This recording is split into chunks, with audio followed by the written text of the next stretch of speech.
fact, Caribbean bodies don't like non-Caribbean climates. I'm like a mom. I wrote the funniest. Let me find it. Let me stop playing. Let me find it. Hello and welcome back to my channel. My name is Sin. I love to talk about female directors and other women who are trailblazing in the film industry. Today I wanted to do a get to know me kind of video because I almost have 500 subscribers. So I'm almost at that threshold to get my channel monetized. So thank you all so much for subscribing and supporting me and watching my videos. It means so much to me. But in that journey, I realized a lot of you don't really know too much about me. You know my content is, to inspire and uplift women in the film industry, but you don't know the woman behind that content. I'm 25 now and I'm still not used to the cold, and even more so now because I living in Los Angeles for so long, my skin is reacting to it. Like, I don't know if you can tell because like the light and the makeup, but like my cheeks are dry and I'm breaking out like crazy. It's so bad. My body doesn't like the cold and I live somewhere where it gets cold. Fun fact, Caribbean bodies don't like non-Caribbean climates. Oh yeah, I speak Spanish. I feel like every time I tell people or like people hear me speak Spanish, especially in California, what I get a lot is I look biracial. I'm Dominican. And so a lot of people, they assume I'm just African American, but I'm Afro-Caribbean because Dominican Republic is just like this big melting pot of all those cultures. We have this rich history with, like everyone else, colonialism. And yeah, a lot of people don't know my first language is actually Spanish, but growing up in the United States, most of my education has been in English. So I speak both languages very fluently, and people are always really surprised by that. But I speak Spanish with an American accent because I mostly speak English. I speak Spanish at home with my parents and like with my family, and they keep me on my toes because I don't use it as much as I use English, but I'm still very fluent in both.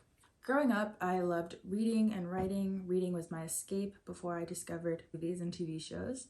A lot of our entertainment before we got cable was like VHS tapes and the library. I have fond memories of the library. I love the library. Support your local library. Even if all you do is register for like a library card, even if that's all you do and you never go back, do that so that they have enough funding to keep their lights on. Please and thank you. Cable's expensive, and so we would rent VHS tapes and DVDs from the library, and it was the best. And while everyone was getting stuff like when things were being released, we were still watching like Shrek and like Cars a little later than everyone else, but it was a whole different world and I loved it. So the library was a very pivotal place for me in my development. I got into video creation pretty early on. I want to say like 5th grade. I got this flip phone and I fell in love with stop motion, and I discovered you can take pictures. If you move the pictures fast enough, it looks like things are moving. I did a research paper on stop motion, made my own little stop motion films, and I wish I had them to show you, but all I have is memories. That's not enough. One day I'm gonna recreate it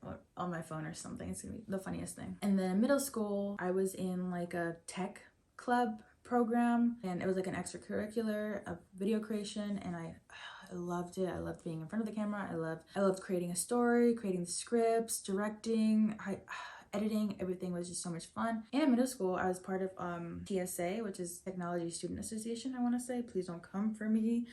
It's been so long. And I remember we placed regionally and on a state level. I think we won first place regionals in our like area, and then we went to a state competition for that, and we won 2nd place. So your girl is an award-winning film director.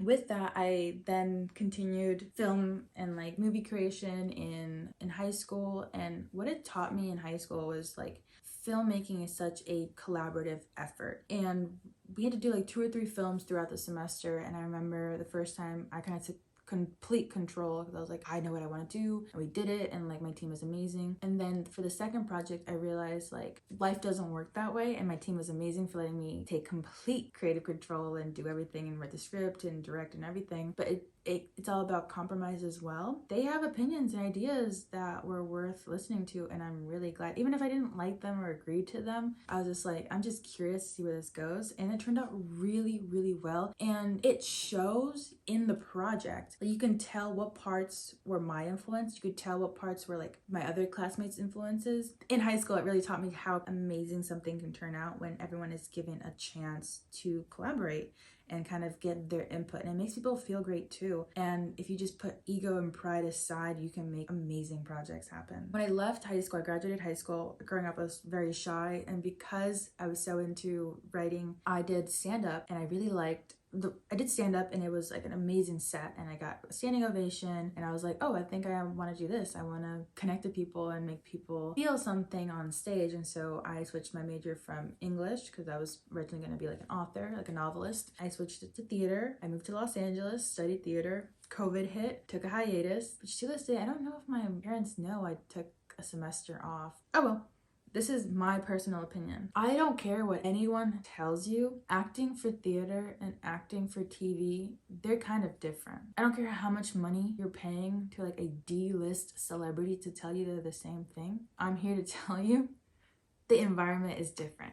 Even if the acting in and of itself is the same, the environments are totally different. And that's something that they don't tell you. Like, you're only as good as your tool sets. I loved acting for theater, and I feel like I would go back into theater. And there was this one actress I saw recently. I had to look up who she is. I'm gonna just post a picture of her. She was at the height of her career, and she kind of took the biggest step back because she realized a lot of it was waiting, and she just couldn't see herself, as much as she loved acting, spending most of her life in a trailer. I think it's great, you know, to live your life the way you want to, and to adhere by the own values that you hold. That's very noble, and I commend her for it. The reason I did theater and acting and like stand up was to kind of get out of my comfort zone. And like, I hated being shy, and I was like, I have to do something to stop being so shy.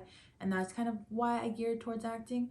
But I love that, like, in the cosmos of the universe, it was literally just like a stepping stone for my growth, because I was always going to go back to directing. Obviously, I've been directing since I was in like 5th grade. And when I am behind a camera and I'm adjusting the lights and I'm kind of setting the angles and I'm creating this world, I get so lost in it. Time flies. It's just amazing. I love when something is in here. I have like this vision for the story in here, and then I can create it with like my phone or a camera, and then I get to see the world as a point in time only existed up here, out there. And people can also be immersed in that world that I've kind of created, and I really like that. Yeah, that's kind of been my journey with like living in Los Angeles and becoming a director. The reason I started this channel, and I want people to know that there are women in this industry that are trailblazing, and because Hollywood is fundamentally based on exploitation of everyone, and we've made so many great strides with inclusion and diversity and conditions. Shit, we just had the strikes that we fought so hard to get better pay with these streaming services. You know, at its core, it's not the best industry, but because the craft in and of itself can be so fulfilling, and creating amazing works of art is really appealing, and it brings us together in a way that other forms of art don't. That's kind of been my whole thing. Even my username, Fatale Bella, is a play on words with the femme fatale archetype. Some common questions I get is like, what is your favorite film? I wrote the funniest meme. I'm like a mom. I wrote the funniest. Let me find it. Let me stop playing. Let me find it. It is the 2015 film Palm Trees in the Snow by Spanish director Fernando González Molina.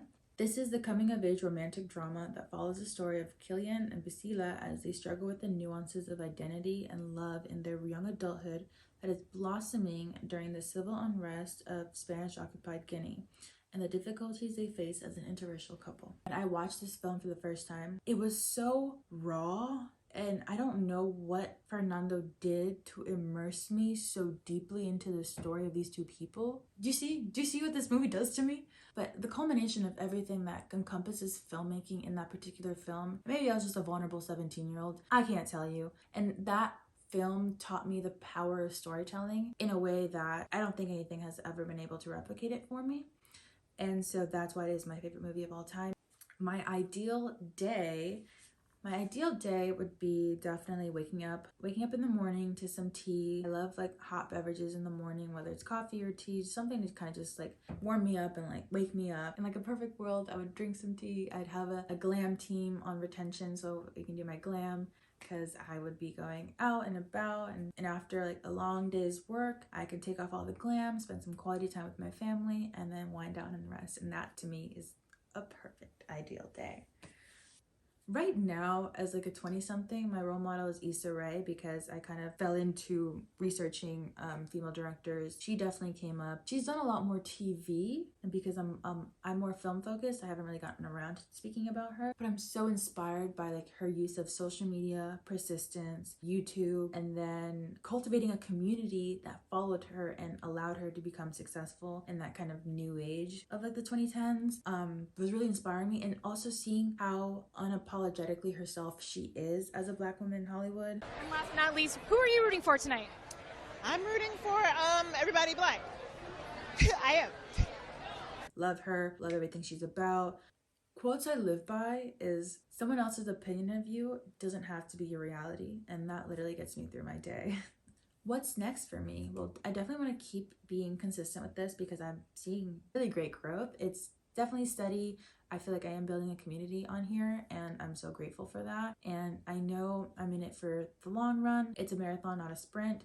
And if the growth for this channel continues at the rate that it's going, I definitely know I can see great success within the next 5 to 10 years. So I'm just gonna keep at it. So for me, I feel like the next steps are really establishing myself with my research, with this channel. And I didn't realize, you know, although a lot of stuff gets brainstormed in Los Angeles, not a lot of stuff gets filmed in Los Angeles because of the tax rebates, and it's just like there's not a lot of incentives as much as it used to be. And a lot of people film in other places like Toronto, Atlanta, Georgia. There are these other smaller communities that are really thriving and kind of blossoming from this. And so I'm really grateful and lucky to be part of these communities and like smaller local areas, because there's also a lot of there's more intimacy here, and LA can be LA sometimes.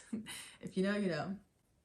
But I think for me, I think the next step is New York. I'm really curious to see like what the film scene in New York is and how filmmakers kind of go about making films out there. It's just different. It's just a very different vibe, different processes, different people, and I'm excited to see what that looks like. Thank you so much from the bottom of my heart. Your support means so much to me, and I will see you next time. Bye.